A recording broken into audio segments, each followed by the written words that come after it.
Shalom nagaa waaqayyo hunduma keessaniif haa baay'atu. Hordoftoonni TikTokii kootii akkam jirtu? Nagaa keessanii anis nagaa kootii galata gooftaa. Baga nagaatti eegamtanii, baga gargaaramtanii, baga tikfamtanii, baga baatamtanii as geessanii isiniin jedha. Egaa maqaan waaqayyo keenya haa ulfaatu. Yeroo kana immoo faarsa gabaabduu ishee wajjiniin faarfanna. Oolmaa irraanfatamuu miti gooftaa koo kanatti naaf ooltee jenneetu walii wajjiniin faarfanna. Maqaan waaqayyo haa ulfaatu. Ameen. Oolmaa irraanfatamuu miti gooftaa koo kanatti naaf ooltee qulqulluu taatee utuu jirtu waa'ee kuffannoo irratti dhiphattee. Oolmaa irraanfatamuu miti gooftaa koo kanatti naaf ooltee qulqulluu taatee utuu jirtu waa'ee kuffannoo irratti dhiphattee.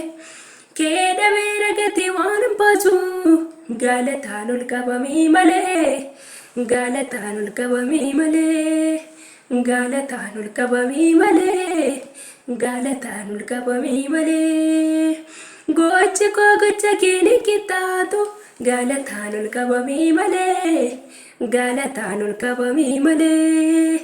Yaa abbaa oolmaa koo maqaan kee haa ulfaatu gaalataan ol qabamii malee, gaalataan ol qabamii malee.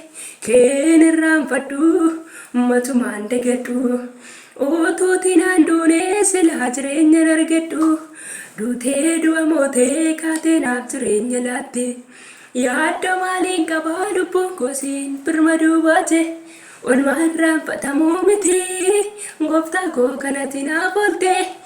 Qulqulluu taatee otoo jirtu waa'ee kuffannoo irratti dhiphatte. Oolmaa irraanfatamuu miti gooftaa koo kanatti naaf oolte. Qulqulluu taatee otoo jirtu waa'ee kuffannoo irratti dhiphatte. Keedhamee gatii waan hin baasu gaalataan ol qabamii malee, gaalataan ol qabamii malee, gaalataan ol qabamii malee, gaalataan ol qabamii malee. Naarra darbee jecha naarra darbee jecha koo caale gaalataan ol qabamii malee, gaalataan ol qabamii malee. Gaalataan ol qabamii malee, gaalataan ol qabamii malee. Keen irraanfadhu matumaan dagadhu utuuti naan duunee silaa jireenya argadhu.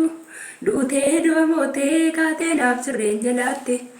Yaaddoo maaliin qabaa lubbuun koosiin birmaduu baate.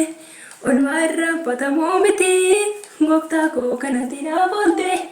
Qulqulluu taatee otoo jirtu waa'ee kuffannoo irratti dhiphatte. Oolmaa irraanfatamuu